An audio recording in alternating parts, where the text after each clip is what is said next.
کم از کم اتنا ہم ضرور شامل کریں.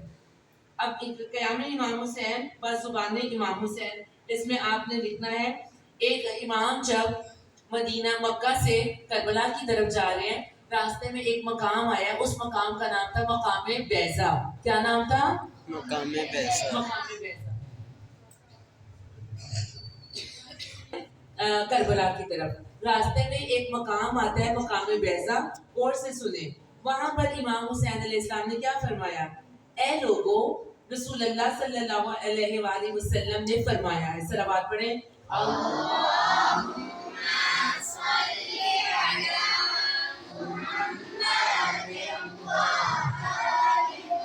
اور اس فرمان کو آپ سب نے یاد کرنا ہے، باجی یہ سب کو یاد کروائیے. امام کیا فرماتے ہیں؟ اے لوگوں، جناب پیغمبر خدا نے فرمایا اگر کوئی شخص، کوئی بھی شخص، میں آپ کوئی بھی شخص کسی ظالم حاکم کو دیکھے جو اللہ کے حرام کیے ہوئے کو حلال بنا رہا ہو اور خدا سے کیے ہوئے عہد و پیمان کو توڑ رہا ہو اور رسول اللہ کی سنت کی مخالفت کر رہا ہو اور اللہ کے بندوں کے ساتھ ظلم و ستم سے پیش آتا ہو، اور یہ شخص، یعنی ہمیں کہا جا رہا ہے، اور یہ شخص ایسے حاکم کو دیکھنے کے باوجود اپنے عمل یا اپنے قول سے اس کی مخالفت نہ کرے، تو اللہ کو حق ہے یہ کہ اس خاموش اور بے عمل شخص کو اسی ظالم کے ہمراہ عذاب میں مبتلا کر دے. کس قدر امام کے لیے یہ تکلیف دہ عمل ہے کہ امام اس کو رسول اللہ کے فرمان سے بتا رہے ہیں کہ میں کیوں نکلا ہوں، کیونکہ خدا، رسول خدا نے فرمایا ہے کوئی انسان ظالم اور جابر حکمران کو دیکھے کہ وہ کیا کر رہا ہے، اللہ کے حرام کو جو ہے حلال بنا رہا ہے. ہمارے ملک میں نہیں حلال بچ حرام چیزوں کو حلال کیا گیا. ہمارے ملک کے حکمرانوں پر واجب ہے کہ وہ ہمارے ملک میں جو ہے اسرائیلی پروڈکٹ کی جو ہے وہ کریں، ترسیل کو بند کریں. ان کے اوپر واجب ہے کہ وہ اسلامی ملک کے حکمران ہیں، دوسرے اسلامی ملک پر ظلم ہو رہا ہے، اور وہ کیوں نہیں؟ اب انہوں نے کیا کیا ہے، امریکہ، اسرائیل نے ان کو اتنے پیسے کھلا دیے، اتنے پیسے کھلا دیے، انہوں نے کہا بس تم نے اپنے منہ بند رکھ دیں، تم ہونے دو جو ہو رہا ہے، ہماری پروڈکٹ کو تم جانے دو. اگر ایک جو ہے ملک کا بادشاہ، نمائندہ، وزیر اعظم کہہ دیں ہمارے ملک میں اسرائیلی پروڈکٹ نہیں آنی، خود کو خود پوری امت مسلمہ جب ملک میں آئے گی نہیں تو لوگ کیسے حدیث پائیں گے کہ جی حکومت کی طرف سے بین ہے. یہ آپ سمجھیں، ایک حکومت اگر ایک قدم اٹھاتی ہے تو اس کا کیا نتیجہ نکلتا ہے؟ حاکم کے ایک صحیح عمل سے پوری امت اس گناہ میں مبتلا ہونے سے بچ جائے. اب ہمارے حاکموں نے ان کے اتنے وہ کھا لیے ہوئے ان کے پیسے، اب وہ نہیں دیتے، کبھی حکم نہیں دیتے کہ اسرائیلی پروڈکٹ کو اپنے ملک میں آنے سے منع نہیں کرتے. لوگ مجبور ہیں، لوگ مجبور ہیں. جب ہمارے ملک میں آتی ہے دکانوں پر ہم لینے جاتے ہیں، ہمیں نہیں ملتی، مجبور ہو کر پھر وہی حدیث دیتے ہیں، کچھ خوشی سے حدیث دیتے ہیں اور کچھ جو ہے. لیکن ایران کے ولی فقیہ نے کیا کیا؟ جو نمائندہ امام ہیں انہوں نے اپنے ملک میں تمام اسرائیلی پروڈکٹس پر پابندی لگائی ہوئی ہے. یہ نہیں کہ ان کے لیے یہ بڑا آسان ہے، نتیجے میں ان کی پروڈکٹس کی بھی پابندی لگی ہے کہ پھر تمہاری جو پروڈکٹس ہیں وہ بھی نہیں ہم سیل ہیں، ہم بھی نہیں خریدیں گے، تمہارے ملک سے باہر ہی نہیں جانے دیں گے. انہوں نے کہا تم یہ پابندی لگاتے ہو لگا لو. ان کے ملک میں بہت آسان ہے، انہوں نے اپنے ملک میں کوئی اسرائیلی پروڈکٹ آنے ہی نہیں دی ہوئی. ایک حاکم کا صحیح فیصلہ. لیکن ہمارے حاکم کیوں نہیں کر پا رہے؟ کیونکہ ان کے پیٹوں میں انہوں نے اتنے بنگلے اور اتنی کوٹھیاں اور اتنے پیسے انہوں نے ان کے اوپر ڈال دیے. امام کیا فرما رہے ہیں؟ جو کسی ظالم کو دیکھے جو اللہ کے حرام کو حلال کر رہا ہے، خدا سے کیے ہوئے عہد و پیمان کو توڑ ہے. ایک حاکم کی کیا وعدہ ہوتا ہے؟ توجہ ادھر رکھیں. حاکم کا کیا وعدہ ہوتا ہے؟ کہ وہ مخلوق خدا کے لیے آسانیاں پیدا کرے گا. کوئی ایسا کام اپنی مملکت میں نہیں ہونے دے گا کہ جو انسان کو جو ہے گناہ کی طرف لے جائے. لیکن یہ کہ ہمارا ہی ملک ہے، اس میں شراب کے اڈے بھی ہیں، اس میں خواتین کی عصمت دری کے بازار بھی ہیں. یہ کس وجہ پر ہے؟ حکمران ان باتوں پر متوجہ نہیں.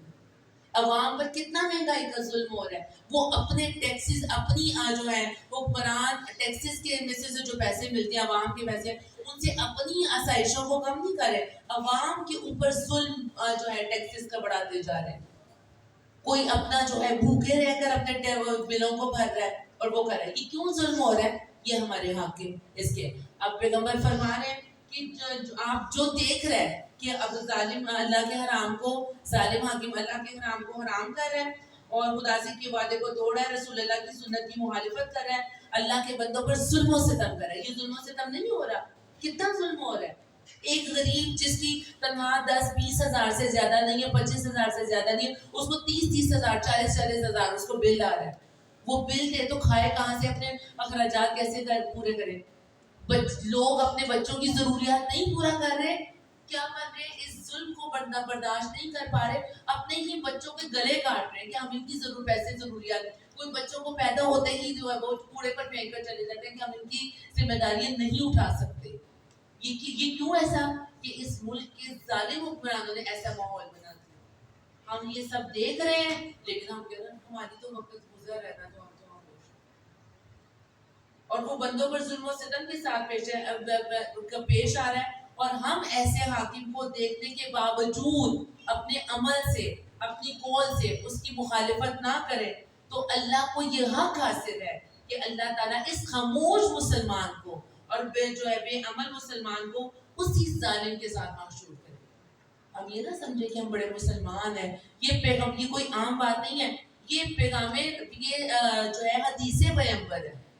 ہم ان ظالم اور جابر حکمرانوں کے خلاف اگر آواز بلند نہیں کرتے ہیں، ان کے بارے میں ان سے اظہار نفرت نہیں کرتے، قول سے عمل سے نہیں کرتے ہیں، اللہ تعالیٰ انہی کے ساتھ ہمیں محشور فرمائے گا. اسی مقصد کے لیے امام نے اپنے خانوادے کو گھر سے نکالا ہے. یہی غم حسین ہے جو 1200 سال کربلا سننے کے بعد بھی میرا اور آپ کا غم نہیں بنا. میرا اور امام کا غم ایک غم نہیں ہے، میرا اور امام کی خوشی ایک خوشی نہیں ہے. ہم کیسے پیروکار ہیں امام؟ ہم آزاداریاں جو ایک رسم بنائی ہے کہ ہم نے بس آزاداری کرنی ہے اور کرنی، اس آزاداری سے اپنے راستے کو ہم ٹھیک نہیں کر رہے ہیں تو میرا بیٹا یہ آزاداریوں کا فائدہ نہیں ملے گا. اگر اس آزاداری کا مقصد نہیں سمجھا جائے گا. ہر چیز کا ایک مقصد ہے نا. مثلا ایک مثال ہے، اللہ تعالیٰ نے ہمارے اوپر کیا فرض کیا ہے؟ روزے فرض کیے. ٹھیک ہے، روزے فرض کیے، سحری اور افطاری تو فرض نہیں کی نا.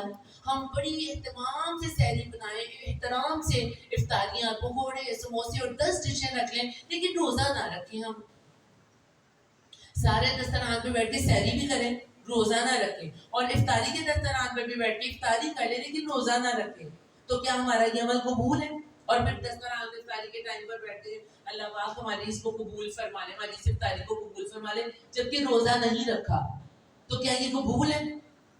یہ سحری اور افطاری ہم نے چیزیں بنائی ہیں. اسی طرح آزاداری ہم کریں لیکن مقصد امام کو نہ سمجھے. امام نے جس مقصد کے لیے آزاداری کی ہے اس کو نہ سمجھے، مقصد حسین کو نہ سمجھے. اور یہاں پر مثلا وہ اتنی زحمت کر کے ہم جو ہے وہ جگہ بھی بنائیں، اتنے تبرکات بھی تقسیم کریں، لوگ بھی آئیں، لیکن مقصد حسین پر